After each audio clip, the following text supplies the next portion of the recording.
It was a killing that shocked this city. Now, 22 years after Grand Rapids police officer Clarence Ratliff shot and killed his wife, Judge Carol Irons in her office, he's dying of cancer.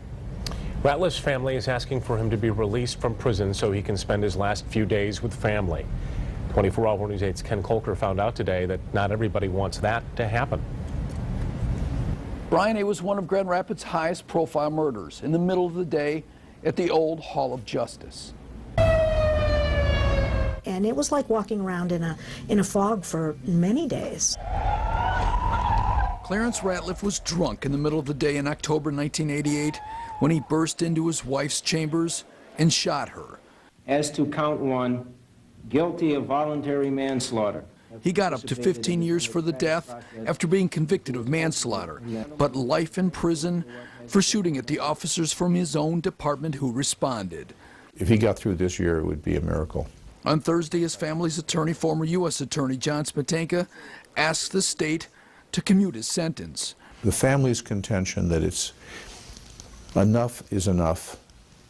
He needs to die, at home. Ratliff, who is now 75, is in a federal prison hospital in North Carolina after he was diagnosed earlier this year with spinal cancer, which has spread to his lungs.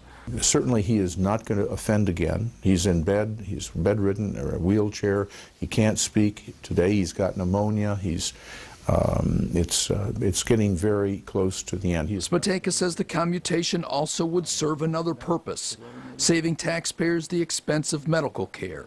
Ratliff would move in with his daughter, who lives on the Muskegon River. His family will take over the burden, which is right now on the state of Michigan and the federal government.